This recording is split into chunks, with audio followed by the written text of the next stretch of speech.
Telephone ലൈനിലുണ്ട് Shri P M Narayanan ഇപ്പോൾ ഉള്ളത് പ്രയാഗ്രാജിലാണ്. ശ്രീ പി എം നാരായണൻ, ഇപ്പോൾ കിരൺ പറഞ്ഞതുപോലെ താങ്കൾ ഇതിനു മുൻപ് 2 മഹാകുംഭ അറ്റൻഡ് ചെയ്തിട്ടുള്ള ഒരാളാണ്. ഇത് 3ാമത്തെ മഹാകുംഭാണെന്നാണ് ഞാൻ മനസ്സിലാക്കുന്നത്. അങ്ങനെയാണെങ്കിൽ മുമ്പുള്ളതുപോലെയല്ല, ഇത്തവണ ഈ സോഷ്യൽ മീഡിയയും വിഷ്വൽ മീഡിയയും ഒക്കെ ഇത്ര പ്രചാരത്തിലായതോടുകൂടി ഇത് കണ്ടറിഞ്ഞ് അങ്ങോട്ടേക്ക് എത്തുന്ന സഞ്ചാരികൾ കൂടിയുള്ള അതാണ് അവിടുത്തെ ആൾക്കൂട്ടം. അങ്ങനെ ഒരു ആൾക്കൂട്ടത്തിൽ ഇങ്ങനെ ഒരു അപകടം എപ്പോൾ വേണമെങ്കിലും സംഭവിക്കാമായിരുന്നു. പക്ഷേ എന്തായാലും നമുക്ക് പൂർണ്ണമായ വിവരങ്ങൾ കിട്ടുന്നില്ല. എന്താണ് നിലവിലെ അവിടുത്തെ സ്ഥിതി? ഷാഹിസ്നാനം നിർത്തിവെച്ചു എന്ന് അറിയുന്നുണ്ട്. എല്ലാം നോർമലായി തുടങ്ങിയിട്ടുണ്ടോ? ഏറ്റവും പ്രധാന സംഗതി, ഈ അപകടം ഔദ്യോഗികമായി സ്ഥിരീകരിച്ചില്ല. അതായത് ഡെത്ത് ടോൾ, എത്ര പേർ മരിച്ചു എന്നുള്ളത് ഔദ്യോഗികമായി സ്ഥിരീകരിച്ചിട്ടില്ല. എത്ര പേർക്ക് പരിക്ക് പറ്റി എന്നുള്ളതും ഔദ്യോഗികമായി സ്ഥിരീകരിച്ചിട്ടില്ല. പക്ഷേ ഇവിടെയുള്ള കുംഭമേള നഗരിയിൽ തന്നെ വലിയൊരു ഹോസ്പിറ്റലുണ്ട്. അതിന് മുമ്പിൽ ഒട്ടനവധി ബന്ധുക്കൾ, ഇവരുടെ വിക്ടിംസിന്റെ ബന്ധുക്കളെ ഇരിക്കുന്നത് നമുക്ക് കാണാൻ പറ്റും. അവരെല്ലാം വളരെ അപ്സെറ്റുമാണ്. പിന്നെ ഒരു പ്രധാന കാര്യം എന്താണെന്ന് വെച്ചാൽ, ഇന്ന് ഏറ്റവും ഓസ്പീഷ്യസ് ആയിട്ടുള്ള സ്നാന ദിവസമാണ് ഇന്ന്. മൗനി അമാവാസ്യ എന്ന് പറയും. അതായത് ഗവൺമെന്റിന്റെ കണക്കനുസരിച്ച് തന്നെ ഏകദേശം 10 കോടിയോളം ആളുകൾ ഇന്ന് ഇവിടെ എത്തും എന്നുള്ളതാണ് സർക്കാർ തന്നെ അനൗൺസ് ചെയ്തിരിക്കുന്നത്. ഇപ്പം ഒരു 8:30 വന്ന ഒരു പ്രസ് റിലീസ് അനുസരിച്ച് 3 കോടി ആളുകൾ ഇന്നത്തെ ദിവസം ഇവിടെ കുളിച്ചിട്ടുണ്ട് എന്നുള്ളതാണ് ഉത്തർപ്രദേശ് ഗവൺമെന്റിന്റെ ഔദ്യോഗികമായിട്ടുള്ള കണക്ക്. അപ്പൊ നിങ്ങൾക്ക് ഊഹിക്കാവുന്നതാണ് ഇവിടെ എത്തിയിട്ടുള്ള ആളുകളുടെ എണ്ണം എത്രയാണെന്നുള്ളത്. ഇതൊരു സ്ഥലത്തല്ല വരുന്നത്, ഏകദേശം ഒരു 10-12 കിലോമീറ്റർ ദൂരത്തുള്ള ഒരു സ്ട്രെച്ചാണ്. പക്ഷെ ഇവിടെ ഏറ്റവും പ്രധാനപ്പെട്ട പോയിന്റ് എന്ന് പറയുന്നത് ഈ ഗംഗയും യമുനയും പിന്നെ ഇൻവിസിബിൾ ആയുള്ള സരസ്വതിയും ചേരുന്ന ഒരു പോയിന്റ് ഉണ്ട്. അതിനാണ് സംഗം എന്ന് പറയുന്നത്. ആ സംഗമാണ് ഏറ്റവും ഓസ്പീഷ്യസ് ആയിട്ടുള്ള സ്ഥലം. അപ്പൊ അവിടെ കുളിക്കുക എന്നുള്ളതാണ് ആളുകളുടെ എല്ലാം വലിയ ലക്ഷ്യങ്ങളിലൊന്നും. അപ്പൊ അവിടേക്ക് കുളിക്കാൻ വേണ്ടി ഇടിച്ചു കയറിയിട്ടുള്ള ആളുകളാണ് ഈ അപകടത്തിൽപ്പെട്ടത്. പ്രത്യേകിച്ചും ബാരിക്കേഡ് വെച്ചിട്ട് ആളുകൾ, പോലീസ് പലതരത്തിലും ആളുകളെ ഡൈവേർട്ട് ചെയ്ത് ബാക്കിയുള്ള ഭാഗങ്ങളിലേക്ക് വിടുന്നുണ്ടെങ്കിൽ പോലും ഈ പ്രത്യേക സ്പോട്ടിൽ പോയി കുളിക്കുക എന്നുള്ള ഒരു വിശ്വാസം ആണ് ഇപ്പോൾ ഈ അപകടത്തിലേക്ക് നയിച്ചിട്ടുള്ളത്. വീണ്ടും പറയുന്നു, ഈ അപകടത്തിൽ എത്ര പേർ മരിച്ചു എന്നുള്ളതും എത്ര പേർ ഇഞ്ചേർഡ് ആയി എന്നുള്ളതും നമുക്ക് ഔദ്യോഗികമായി സ്ഥിരീകരിച്ചിട്ടില്ല എന്നുള്ളതാണ് ഇപ്പോഴത്തെ ഏറ്റവും അവസാനത്തെ നില.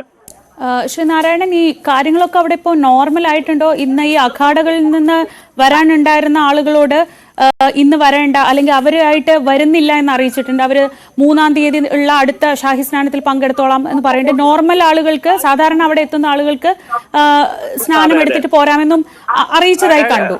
ഈ ആളുകളൊക്കെ അവിടെ എത്തിയ ആളുകളൊക്കെ മൂവ് ചെയ്യുന്നുണ്ടോ ഇപ്പോ? ഉണ്ട്. സാധാരണ സ്നാനത്തിന് വലിയ ഒരു മാറ്റം വരുത്തിയിട്ടില്ല. ഇപ്പൊ എല്ലാ റോഡുകളെല്ലാം നിറഞ്ഞു ഒഴുകിക്കൊണ്ടിരിക്കുകയാണ് ഇവിടെ. അപ്പം പക്ഷെ യോഗി ആദിത്യനാഥിന്റെ ഒരു ട്വീറ്റ് ഉണ്ടായിരുന്നു അല്പം മുമ്പ്. അദ്ദേഹം പറഞ്ഞത്, ഈ സംഗം ഏരിയയിലേക്ക് പോവാതെ നിങ്ങളുടെ ഏറ്റവും അടുത്തുള്ള കടവിൽ പോയി കുളിക്കുകയും തിരിച്ചു പോവുകയും വേണമെന്നുള്ളതാണ് അദ്ദേഹം അഭ്യർത്ഥിച്ചിട്ടുള്ളത്. ശരിയാണ്, ഈ അഖാഡകളെ സംബന്ധിച്ചിടത്തോളം, അതായത് സന്യാസി സമൂഹങ്ങളെ സംബന്ധിച്ചിടത്തോളം ഏറ്റവും വലിയ കുളിയുടെ ദിവസമായിരുന്നു ഇന്ന്. പക്ഷെ അത് തൽക്കാലം വേണ്ട എന്ന് വെച്ചിട്ടുണ്ട്. അതൊരു വലിയൊരു സംഗതിയാണ്. കാരണം ഈ മൊത്തം കുംഭമേളയുടെ ഏറ്റവും ഓസ്പീഷ്യസ് ആയിട്ടുള്ള ദിവസമാണെന്ന് 29 ജനുവരി എന്നുള്ളത് മൗനി അമാവാസ്യ എന്ന് പറയും. അതാണ് ഏറ്റവും ഓസ്പീഷ്യസ് ആയിട്ടുള്ള ദിവസം. പക്ഷെ ആ ദിവസം ഇപ്പം ഇവർക്ക് ഈ സന്യാസി സമൂഹങ്ങൾക്ക് കുളിക്കാൻ പറ്റുന്നില്ല എന്നുള്ളത് വലിയ ഒരു തരത്തിലുള്ള ഈ സന്യാസി സമൂഹങ്ങൾക്കിടയിൽ വലിയൊരു ചർച്ചാ വിഷയമായിട്ടുണ്ട് ഇവിടെ. വീണ്ടും ആ ഒരു കൺട്രോളിലേക്ക്, അതായത് അവിടെ AI ക്യാമറയൊക്കെ വെച്ച് വളരെ തിരക്ക് കൂടിയാൽ അപ്പോൾ തന്നെ അത് കൺട്രോൾ ചെയ്യാനുള്ള തരത്തിലുള്ള സംവിധാനമൊക്കെ ഉണ്ട് എന്ന് കഴിഞ്ഞ ദിവസങ്ങളൊക്കെ വായിച്ചറിഞ്ഞു.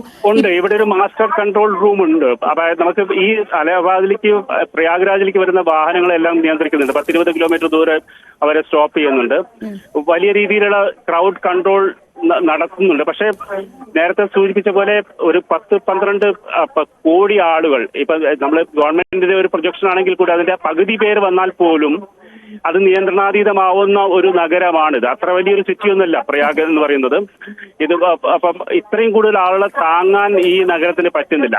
ഇത് ഞാനിപ്പോ നേരത്തെ പറഞ്ഞ പോലെ ഞാൻ 2001-ലും 2013-ലും കുംഭമേള കവർ ചെയ്തിട്ടുണ്ട്. പക്ഷെ അതിൽ നിന്ന് വ്യത്യസ്തമായി നമുക്കിപ്പോ കാണാൻ പറ്റുന്നത്, ഈ കുംഭമേളയെ ഒരു വലിയ രീതിയിൽ പ്രൊജക്ട് ചെയ്തിട്ടുണ്ട്. ഒരു റിലീജിയസ് ഫെസ്റ്റിവൽ എന്നതിനപ്പുറം ഒരു തരത്തിലുള്ള ഒരു ടൂറിസ്റ്റ് എലമെന്റും കൂടെ ഇതിനകത്ത് വരുന്നുണ്ട്. അത് മാത്രവുമല്ല, ഇതിനെ ഒരു ഗിന്നസ് വേൾഡ് റെക്കോർഡിലേക്ക് ഉയർത്താനുള്ള തരത്തിലുള്ള കാൽക്കുലേഷൻസും ഇതിന്റെ പിന്നിലുണ്ട്. അപ്പം ഇത് എന്ന് പറഞ്ഞാൽ അലഹാബാദിൽ മാത്രമല്ല, അലഹാബാദ്, അയോധ്യ, വാരണാസി ഇത്തരത്തിലുള്ള നഗരങ്ങളെ എല്ലാം ചേർത്തുകൊണ്ട് വലിയ രീതിയിലുള്ള ഒരു ആൾ പ്രവാഹം, ഇപ്പം യു.പിയിലെ മൊത്തം പോപ്പുലേഷൻ എന്ന് പറയുന്നത് 24 കോടിയോ മറ്റാണ്. അപ്പൊ അതിന്റെ പകുതിയോളം ആളുകൾ ഇന്ന് ഇവിടെ എത്തുക എന്ന് പറയുന്നത് നമുക്ക് അറിയാൻ പറ്റും. അപ്പൊ അതിന്റെ ഒരു മാഗ്നിറ്റ്യൂഡ് എന്താണെന്നുള്ളത്. കേരളത്തിന്റെ പോപ്പുലേഷൻ 3 കോടിയാണ്. അപ്പൊ അതിന്റെ 3 ഇരട്ടി ആളുകൾ ചെറിയൊരു ഭാഗത്ത് കേന്ദ്രീകരിച്ചാൽ എന്ത് സംഭവിക്കുന്നുള്ളത് നമുക്ക് അറിയാൻ പറ്റുന്നതാണ്. ഓക്കെ, എന്തായാലും വലിയ രീതിയിലുള്ള മരണങ്ങളിലേക്കൊന്നും കാര്യങ്ങൾ പോകാതിരിക്കട്ടെ എന്ന് നമുക്ക് പ്രത്യാശിക്കാം. പക്ഷേ ഔദ്യോഗികമായ ഒരു സ്ഥിരീകരണം വരേണ്ടതുണ്ട് ഇക്കാര്യങ്ങളിലൊക്കെ. അദ്ദേഹം പറഞ്ഞതനുസരിച്ച് പ്രയാഗ്രാജിലെ താൽക്കാലിക ആശുപത്രിക്ക് സമീപത്ത് ബന്ധുക്കൾ വലിയ രീതിയിൽ തടിച്ചു കൂടിയതായി കാണുന്നുണ്ട്. എത്ര പേർക്ക് അപകടത്തിൽ പരിക്കേറ്റിട്ടുണ്ട്, എത്ര മരണം സംഭവിച്ചിട്ടുണ്ടോ, അങ്ങനെയെങ്കിൽ അത് എത്ര എന്നതൊക്കെ ഇനി യു പി സർക്കാരിൻ്റെ ഔദ്യോഗിക സ്ഥിരീകരണം വന്നാൽ മാത്രമേ നമുക്ക് അറിയാൻ കഴിയുകയുള്ളൂ. ശ്രീ PM നാരായണൻ ഇപ്പോൾ ഉള്ളത് പ്രയാഗ്രാജിലാണ്. അവിടെ നിന്നാണ് അദ്ദേഹം സംസാരിച്ചത്. കിരൺ ബാബു തുടരുന്നുണ്ട്. കിരൺ, ഇനിയും ഫെബ്രുവരി 3-ാം തീയതി ഇതിന് സമാനമായ രീതിയിൽ ഒരു ഓസ്പിഷ്യസ് ഡേ, അവിടെ ഏറ്റവും പ്രധാനപ്പെട്ട മറ്റൊരു സ്നാന ദിവസം വരുന്നുണ്ട്. അപ്പോൾ ഇനിയിപ്പോഴുള്ള ദിവസങ്ങളിൽ ഇതുകൂടി കണക്കിലെടുത്തുകൊണ്ട് വലിയ നിയന്ത്രണങ്ങളിലേക്ക് പോകുമായിരിക്കും. ഫെബ്രുവരി 3-ന് വസന്ത പൗർണമി ദിവസമാണ്. അതും ഇത് വളരെ പ്രധാനപ്പെട്ട ഒരു സ്നാന ദിവസമാണ്. ആ ദിവസവും ഈ ഷാഹി സ്നാൻ, രാജകീയ സ്നാനം എന്ന് പറയുന്നുണ്ട്. ഈ ഷാഹി സ്നാനത്തിൻ്റെ ദിവസത്തിൻ്റെ പുണ്യം അതിനെ ഒരു വിശ്വാസപരമായി കാണുന്ന ആളുകൾ ഉണ്ട് ഒരു വിഭാഗം. മറ്റൊരു വിഭാഗം ആളുകൾ അങ്ങനെയല്ല, ഈ ടൂറിസ്റ്റുകൾ അല്ലെങ്കിൽ അതിൻ്റെ ഒരു കൗതുക കാഴ്ചകളിലേക്ക് എത്തുന്ന ആളുകൾ. ആ ദിവസവും ഇതുപോലെ തന്നെ ഒരുപാട് ആളുകളൊക്കെ എത്തിച്ചേരാറുണ്ട്.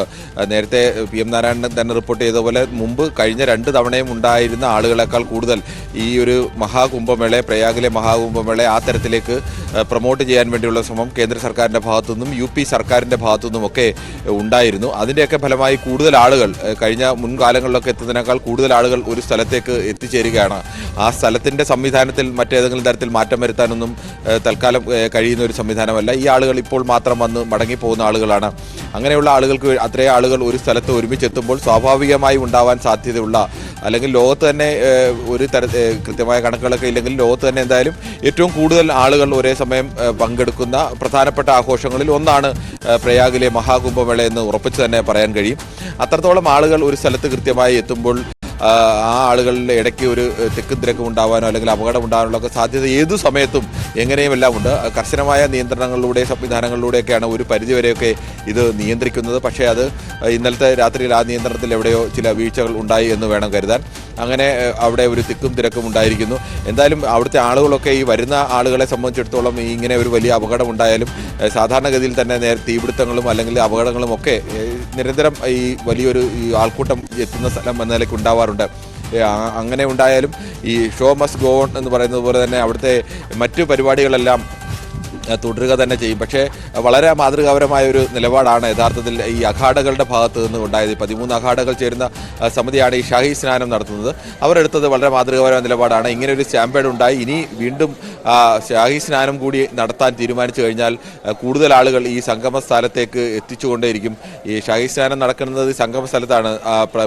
2 നദികളും ചേരുന്ന, അല്ലെങ്കിൽ വിശ്വാസത്തിലുള്ള മറ്റേ പുറമേക്ക് കാണാനില്ലെങ്കിലും അങ്ങനെ ഒരു ഭൂമിക്കടിയിലൂടെ നദി ഒഴുകുന്നു, സരസ്വതി നദി ഒഴുകുന്നുണ്ട് എന്നൊക്കെയാണ് ഹിന്ദു മതത്തിൻ്റെ ഒരു വിശ്വാസം. അങ്ങനെ അവിടെ കുളിച്ചാൽ പ്രത്യേകമായ പുണ്യം കിട്ടുമെന്നൊക്കെ കരുതുന്ന ആളുകളൊക്കെ ഉണ്ട്. അപ്പോൾ അവിടേക്ക് കൂടുതൽ ആളുകളുടെ പ്രവാഹം ഉണ്ടാകാൻ സാധ്യതയുണ്ട്. അതുകൊണ്ട് തന്നെയാണ് അവർ ഈ ഒരു വലിയ വിശ്വാസത്തിൻ്റെ ഭാഗമായിട്ടും 12 വർഷത്തിലൊരിക്കൽ നടത്തുന്ന ഉത്സവമാണ്. അപ്പോൾ അവിടെ നടത്തേണ്ട ഒരു സുപ്രധാനമായ ചടങ്ങ്, അതിൽ പങ്കെടുക്കേണ്ടത് ഈ 13 അഖാഡകളെയും പ്രതിനിധീകരിക്കുന്ന അഖാഡകളുടെ ഏറ്റവും ചീഫിൻ്റെ നേതൃത്വത്തിലാണ്. ആരാണോ അഖാഡകളുടെ തലവൻ, ആ തലവൻ്റെ നേതൃത്വത്തിലാണ് ഇങ്ങനെ ഈ വലിയ ഘോഷയാത്ര, അതും വലിയ ആഘോഷത്തോടു കൂടി നടത്തുന്ന ഘോഷയാത്രയാണ്. ആഘോഷം മാത്രമല്ല ആഡംബരത്തോടും ഒക്കെ കൂടി നടത്തുന്ന വലിയ വാഹനങ്ങളൊക്കെ അലങ്കരിച്ച് നടത്തുന്ന ഘോഷയാത്രയാണ്. ആ ഘോഷയാത്രയിൽ അവർ ഒഴിവാക്കാൻ തയ്യാറായത്. ഇന്നലെ തന്നെ ഈ വാഹനങ്ങളെല്ലാം അലങ്കരിക്കുകയും എല്ലാം ചെയ്തു കാണും. പക്ഷേ മനുഷ്യരുടെ ജീവനാണ് അതിനേക്കാൾ പ്രാധാന്യമെന്ന് തിരിച്ചറിഞ്ഞ ഒരു തീരുമാനത്തിലേക്ക് ഈ അഖാഡകൾ എത്താൻ തയ്യാറായി. നമുക്ക് സമാനമായ മറ്റൊരു തീരുമാനം കൂടി കേരളത്തിൻ്റെയൊക്കെ പശ്ചാത്തലത്തിൽ കൂടി നമുക്ക് ആലോചിച്ചാൽ, ഈ ആനകളായിരുന്നു പണ്ട്, ആനകളുടെ പുറത്തായിരുന്നു നേരത്തെ ഈ ഷാഹി സ്നാനത്തിന് വേണ്ടി സന്യാസി വര്യന്മാർ എത്തിയിരുന്നത്. പക്ഷേ ആൾക്കൂട്ടത്തിനിടയിലേക്ക് ആനകളെ കൊണ്ടുവരുമ്പോൾ ആനകൾ പലപ്പോഴും ആളുകളിലൊക്കെ ആക്രമിക്കുകയും കൊല്ലപ്പെടുകയും ഒക്കെ ചെയ്തതിന് ശേഷമാണ് അവർ അത് തീരുമാനിച്ച് ഇനി ആനകളെ വേണ്ട, വാഹനങ്ങളുടെ പുറത്തേക്ക് മാറാം. അപ്പോൾ വിശ്വാസപരമായ കാര്യങ്ങളെ എങ്ങനെയാണ് മാറ്റേണ്ടതെന്ന് ഇന്ത്യയിലെ പ്രധാനപ്പെട്ട സന്യാസി സമൂഹങ്ങളൊക്കെ വാദിക്കുമ്പോഴാണ് നമ്മുടെ ഇവിടെ ചില ആളുകളൊക്കെ മറിച്ച് ഇത് ഞങ്ങളുടെ വിശ്വാസമാണ്, ആചാരമാണ് എന്നൊക്കെ പറഞ്ഞ് മറിച്ച് വാദങ്ങൾ ഉയർത്തുന്നത് എന്നതുകൂടി ഇതിൽ ശരിയാണ് തീർച്ചയായും. അതോടൊപ്പം തന്നെയാണ് അവർ 12 വർഷം കാത്തിരിക്കുന്ന അവരുടെ ഏറ്റവും പ്രധാനപ്പെട്ട ഒരു ദിവസമാണ് ഈ മൗനി അമാവാസ്യ. ആ ദിവസം ഇങ്ങനൊരു അപകടമുണ്ടായപ്പോൾ ആ സാഹചര്യത്തിൽ അന്നത്തെ ദിവസത്തെ അവർ ഏറ്റവും കാത്തിരിക്കുന്ന ആ സ്നാനം വേണ്ടെന്ന് വെച്ച് അവർ ഇന്ന് മാറി നിൽക്കുകയാണ്.